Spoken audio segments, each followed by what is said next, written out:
The winter of 1942 pressed down on the ordnance workshop at Rock Island Arsenal like a frozen fist. Outside, Illinois winds howled across the Mississippi River, rattling the massive steel doors of Building 60. Inside, amid the constant hammering of metal and the acrid smell of gun oil, Technical Sergeant James Mitchell hunched over a workbench littered with broken machine gun parts, his breath visible in the inadequately heated space. Mitchell wasn't supposed to be there. His shift had ended 3 hours ago, but he couldn't leave, not when he knew men were dying because of a problem everyone else seemed willing to accept as inevitable. The problem had a name among the ordnance crews, spoken with bitter familiarity: tooth shear. It wasn't the enemy taking these weapons out of action, it was the weapons destroying themselves. Every M1919 Browning machine gun, every AN M250 caliber mounted in bombers and fighters, every belt-fed weapon in the American arsenal shared the same fatal flaw. The ammunition feeding mechanisms, with their precisely machined sprocket teeth, designed to advance linked belts of cartridges, were failing at catastrophic rates. The metal links connecting each round would catch, twist, and tear through the delicate feeding teeth like a saw through soft pine. Once those teeth sheared off, the gun was worthless, a paperweight, a liability in the hands of men who needed it to survive. Mitchell had seen the reports flooding in from every theater of war. In the Pacific, humidity and salt air accelerated the wear, leaving gun crews with weapons that jammed after just a few hundred rounds. In North Africa, sand infiltrated the mechanisms, turning the interaction between links and feed teeth into grinding disasters. In Europe, the sheer volume of sustained fire demanded from bomber gunners meant that aircraft were returning from missions with multiple guns rendered inoperable, not from enemy fire, but from mechanical failure. The official response had been predictable: increase production tolerances, improve metallurgy, manufacture more replacement parts, ship more sprockets, more feed mechanisms, more complete weapons. The logic was simple, if wasteful. If the guns would inevitably fail, simply ensure enough guns existed to replace them. Mitchell knew there had to be a better answer. He had grown up in a machine shop in Gary, Indiana, where his father had worked the steel mills. From childhood, Mitchell understood metal, understood stress points and wear patterns, understood how forces transferred through mechanical systems. When war came, those skills had brought him to Rock Island Arsenal, where the Army produced and maintained its small arms. For 6 months, Mitchell had been studying the problem during every spare moment. He had examined hundreds of failed feed mechanisms, mapping the exact points where links gouged the sprocket teeth. He had analyzed the dynamics of belt feed, calculating the forces involved as each link pulled the next round into position. He had tested different metals, different surface treatments, different tooth geometries. Nothing worked. Every modification either weakened the mechanism or failed to address the fundamental issue. The metal links, hardened steel formed into precise shapes, acted like tiny chisels against the sprocket teeth with every advancement of the belt.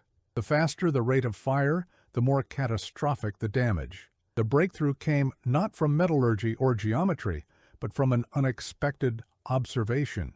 Mitchell had been watching a belt advance through a damaged mechanism, studying the exact moment of failure, when he noticed something.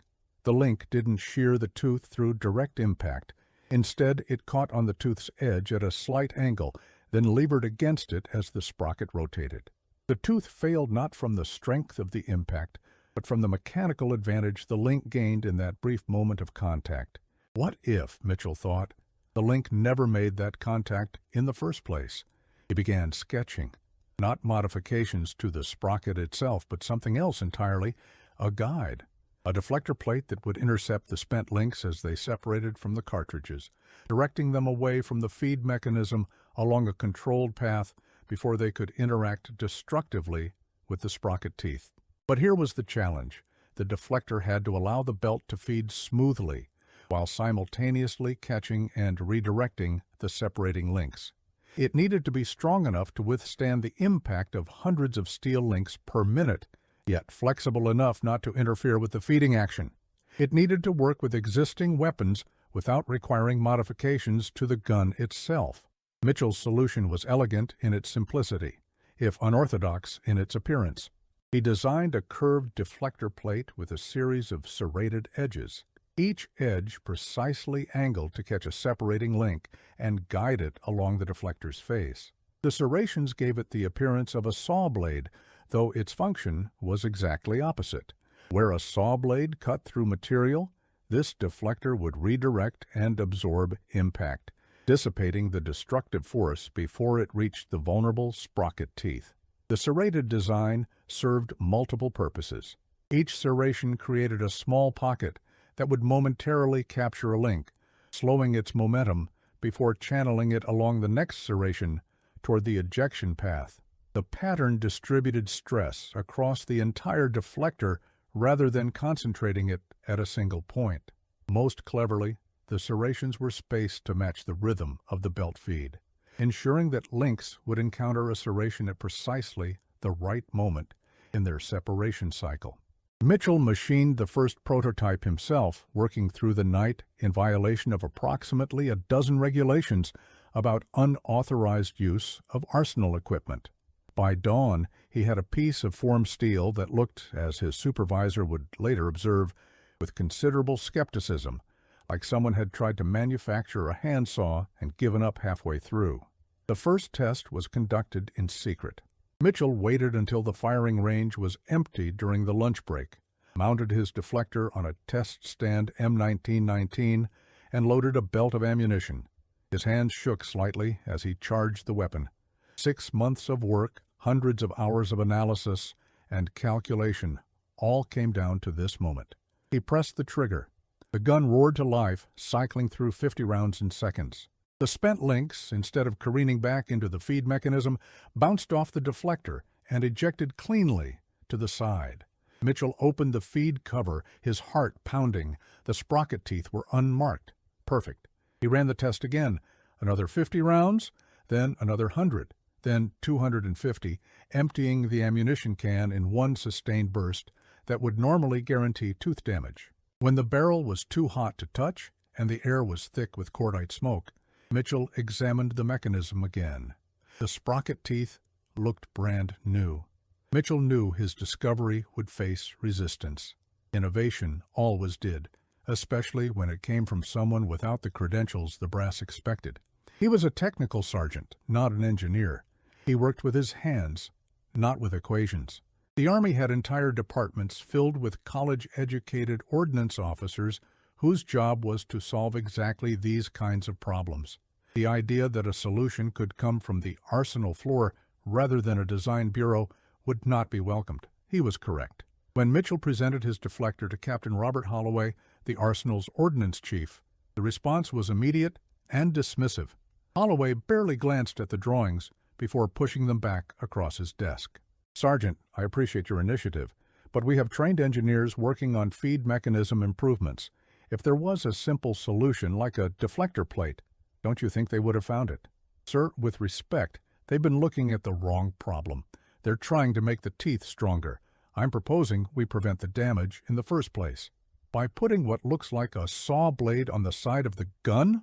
Holloway's tone made clear what he thought of the idea. "These weapons are precision instruments, Sergeant. They've been refined over decades. The notion that you've discovered something our engineers missed is, frankly, absurd. The test results can be replicated in proper trials by qualified personnel. If, and that's a significant if, your device shows merit, it will be evaluated through appropriate channels. Until then, I expect you to focus on your assigned duties." Dismissed. Mitchell left the office frustrated but not surprised. He had expected institutional resistance. What he hadn't expected was the speed with which news of his unauthorized project spread through the arsenal. By that evening, he had become something of a joke among the other ordnance specialists. "Hey, Mitchell, I've got a problem with my toaster at home. Maybe you could invent something to fix it?" "Sergeant Sawblade, how's your miracle invention coming?" "I heard the War Department is canceling all ordnance research. They're just going to have Mitchell solve everything from his workbench." The mockery stung, but Mitchell pressed forward. He couldn't conduct official tests, but he could continue gathering data. He volunteered for every assignment involving feed mechanism repair, carefully documenting failure patterns. He befriended armament crews returning from training exercises, asking detailed questions about when and how their weapons failed.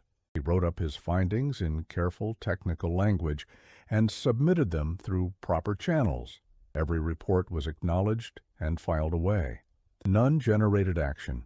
Months passed. Winter gave way to spring. The war ground on, consuming resources and lives at an accelerating pace. Weapons production increased, but so did the failure rate of feed mechanisms.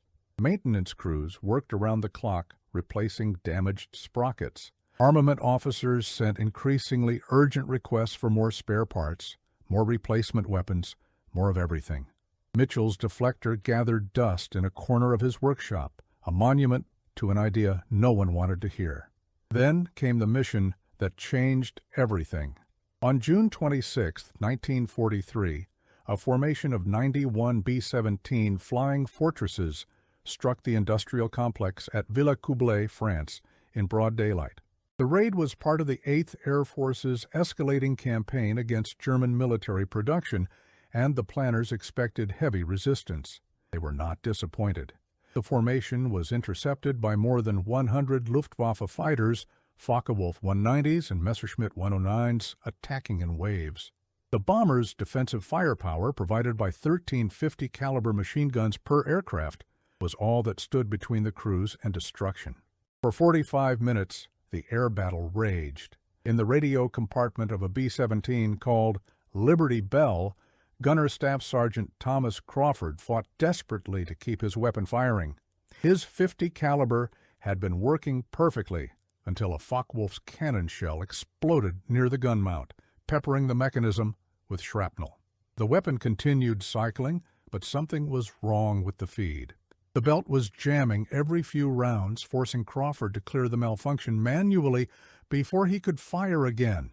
Each jam took precious seconds during which enemy fighters pressed their attacks unopposed from his sector. "Crawford, what's going on back there? I need that gun working." The pilot's voice crackled urgently over the intercom. "Feed system's damaged, sir. I'm doing everything I can." Another jam. Another desperate moment clearing the stoppage while tracers streaked past the aircraft. Crawford could see the problem now. The shrapnel had damaged the feed sprocket, bending several teeth. The links were catching on the bent teeth instead of feeding smoothly, and each caught link was making the damage worse. Then, disaster. One of the mangled sprocket teeth broke completely, jamming the feed mechanism solid. Crawford pulled and twisted, trying to clear it, but the broken tooth had wedged itself into the link at an angle that made extraction impossible. His gun was dead. "Gun's out! I repeat, radio room gun is out!" The Focke-Wulf that had been hanging back, waiting for an opening, saw its chance and dove. Crawford could only watch as it lined up its shot, could only brace for the impact of the shells he knew were coming. They never came. Lieutenant Morrison in the ball turret, swinging his twin 50s with desperate speed, caught the German fighter with a burst that shattered its canopy and sent it spinning away, trailing smoke. But Morrison couldn't cover Crawford's entire sector. The bombers were operating at the edge of their defensive capability, and one silenced gun created a gap the enemy could exploit. Liberty Bell survived, but two other bombers in the formation, their defensive zones compromised by similar gun failures, did not return to England. The mission report documented 12 different incidents of catastrophic feed mechanism failure across the formation. 6 bombers had landed with one or more guns completely inoperable due to sprocket damage. 3 had experienced failures severe enough to compromise their defensive capability during the engagement. The maintenance crews worked through the night, replacing damaged feed mechanisms. Colonel James Carlson, commander of the 381st Bombardment Group, read the mission reports with growing fury. His group had lost good men and aircraft, not primarily to enemy fire, but to mechanical failure. He had been hearing about these failures for months, had seen the problem worsen as combat operations intensified, but this mission represented a crisis point. He summoned his group armament officer. "Major, I want a full briefing on these feed mechanism failures. What's being done to fix this problem? Sir, it's a known issue. Rock Island Arsenal is working on improved metallurgy for the sprockets, and we've been allocated additional spare parts. I don't want more spare parts. I want guns that don't break. These men are fighting for their lives up there. They need weapons they can rely on. With respect, sir, there's no immediate solution. The feed system design has inherent limitations. Until a new system is developed and produced in quantity, how long? 18 to 24 months for a complete redesign, sir, assuming it goes smoothly. Carlson stared at the stack of mission reports on his desk. 2 years? His air crews would fly hundreds more missions in that time, everyone with weapons that could fail at the worst possible moment. The situation was intolerable. There has to be something. Someone, somewhere, must have an idea we're not considering. The inquiry that followed reached deep into the Ordnance Department's files. Every proposal, every suggested modification, every unorthodox idea that had been submitted and filed away was pulled out and reviewed, including a detailed technical report from Technical Sergeant James Mitchell at Rock Island Arsenal, describing a deflector device for protecting feed mechanism sprockets from link damage. The report had been gathering dust for 8 months. Major General Levin Campbell, Chief of Ordnance, received the inquiry from 8th Air Force Headquarters with considerable irritation. He had ordnance officers, trained engineers, entire departments dedicated to weapons development.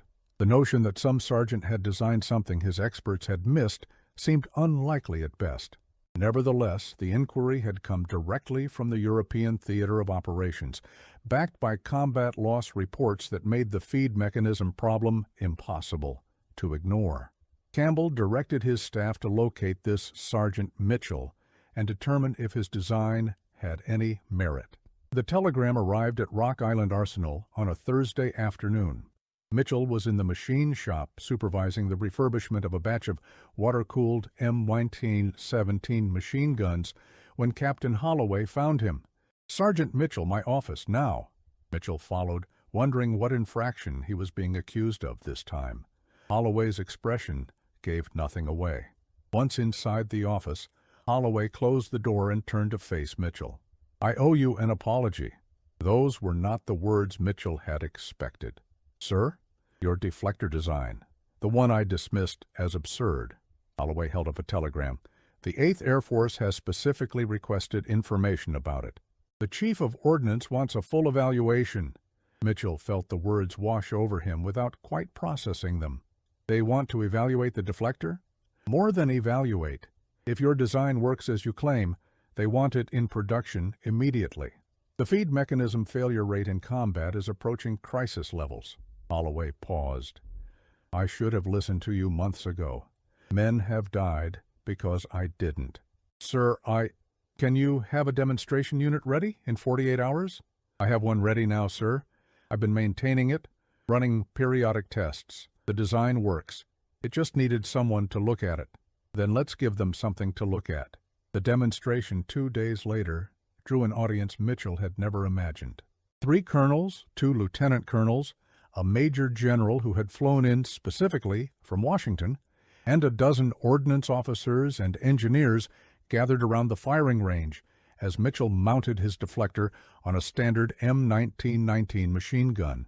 The design looked even more peculiar when examined by men accustomed to the clean lines of military hardware. The serrated deflector plate curved around the side of the feed mechanism like a bizarre mechanical growth. More than one officer exchanged skeptical glances. Major General Campbell examined the device closely. "Sergeant, this looks like you cut up a saw blade and welded it to the gun." "The serrations serve a specific purpose, sir. Each one catches and redirects a separating link, preventing it from impacting the sprocket teeth." "And you believe this simple modification will prevent tooth shear?" "I know it will, sir. I've conducted extensive tests." "Very well. Show us." Mitchell loaded the gun and began firing. 50 rounds, 100, 250, 500. The sustained burst left the barrel glowing and the air thick with smoke. When it finally stopped, Mitchell opened the feed cover to reveal the sprocket. The teeth were pristine. The silence that followed was profound. Every man present had seen what normally happened to sprockets after such sustained fire. They expected damage, expected wear, expected at least some indication of the stress the mechanism had endured. There was nothing. One of the colonels spoke first.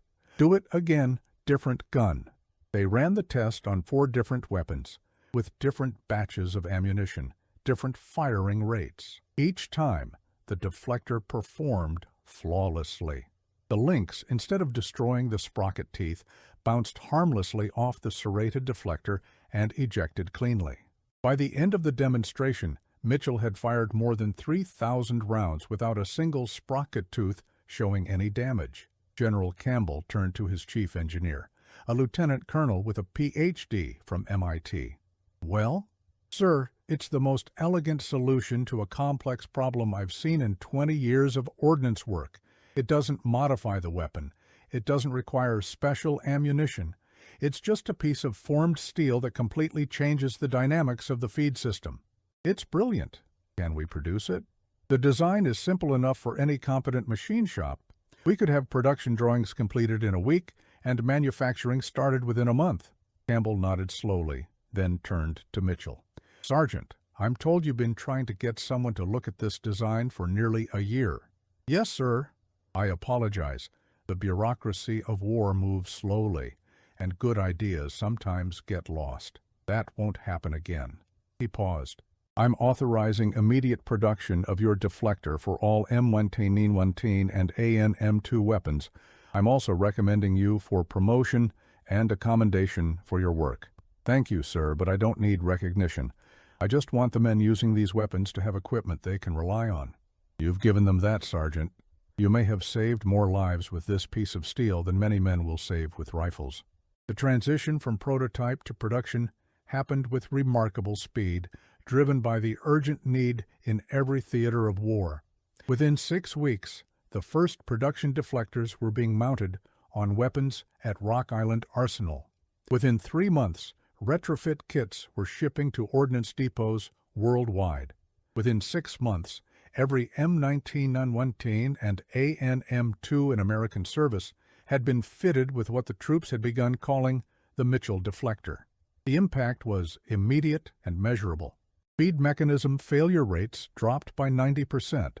Weapons that had required constant maintenance and frequent sprocket replacement now ran for thousands of rounds without issue.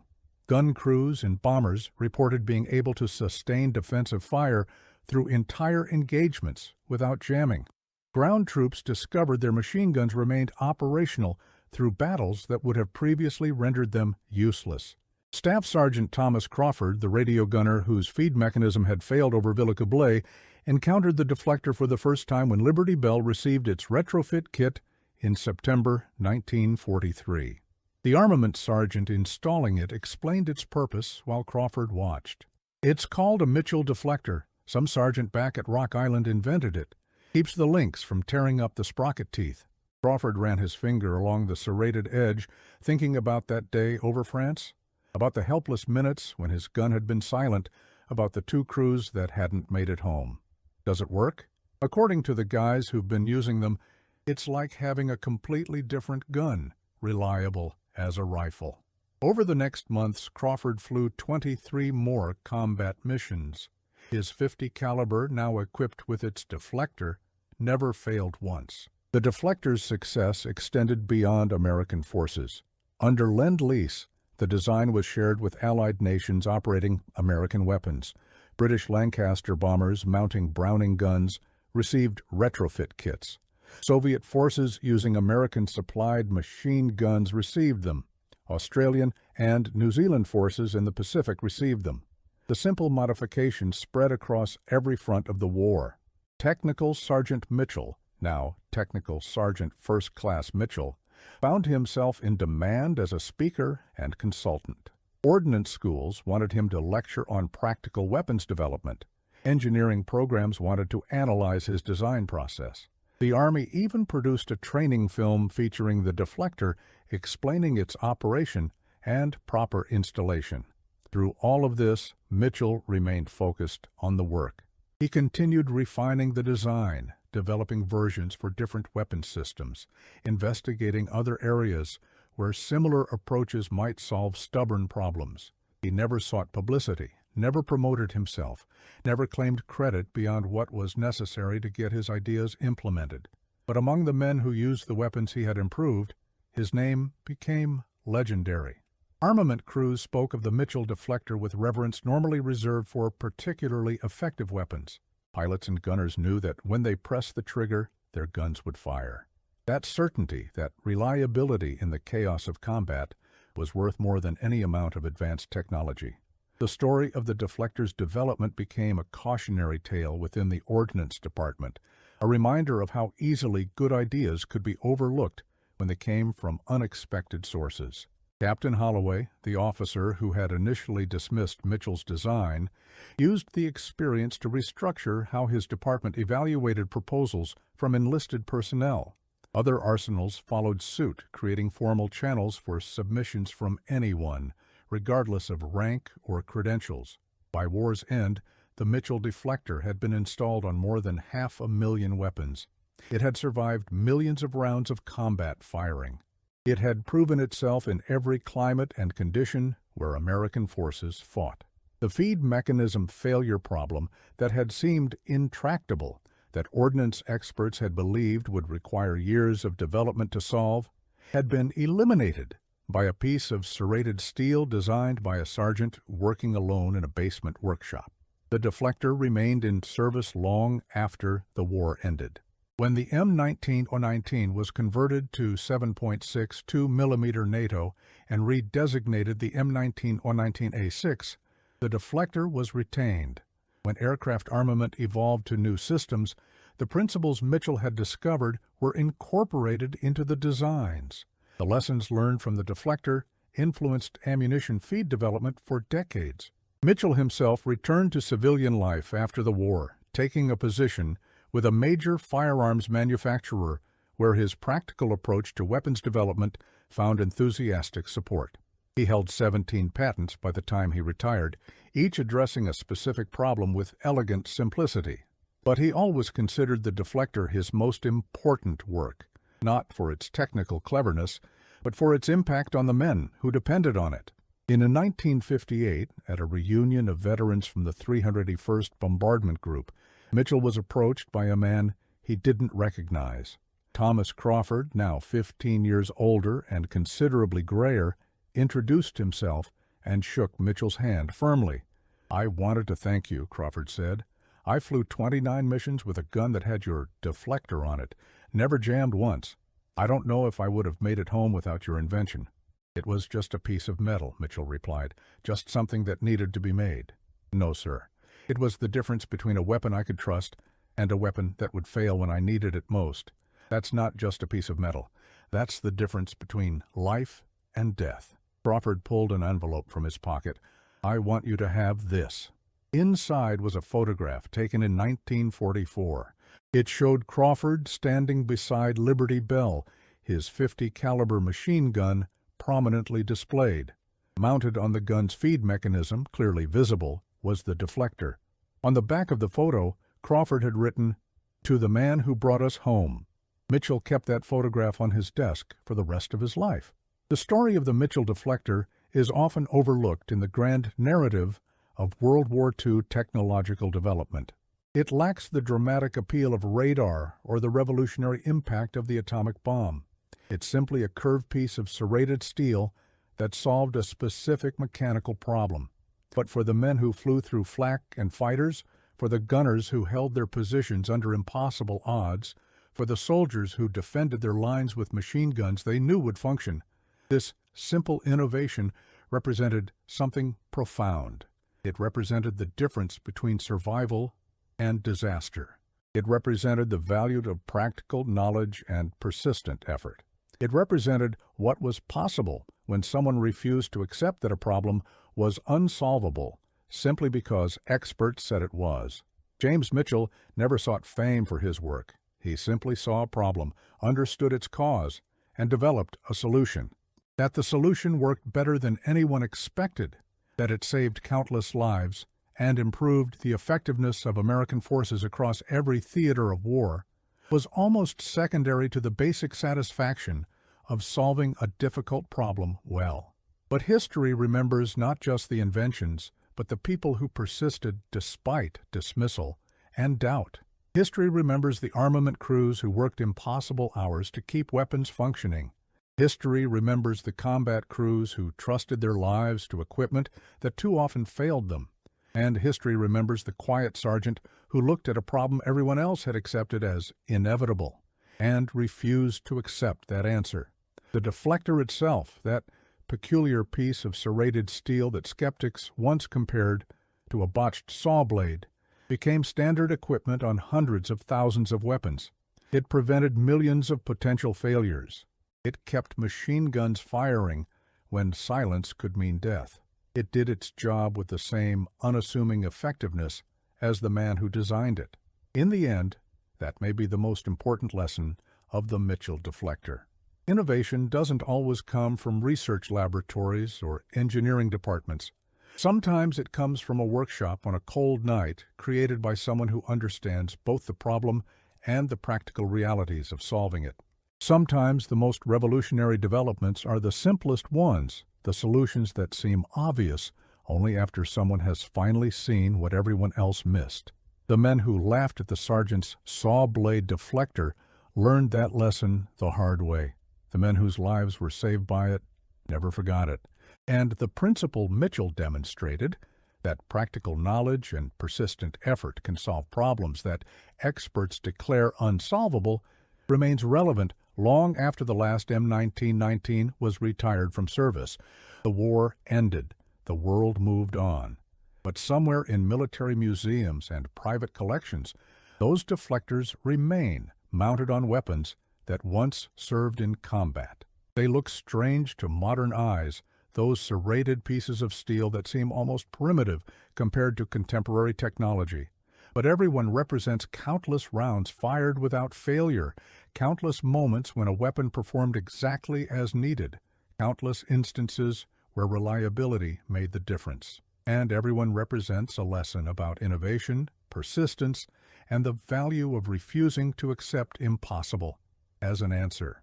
Technical Sergeant James Mitchell understood that lesson. He lived it, and in doing so he changed the course of countless lives, one simple piece of serrated steel at a time. The Sawblade Deflector that everyone laughed at became the standard that saved them all.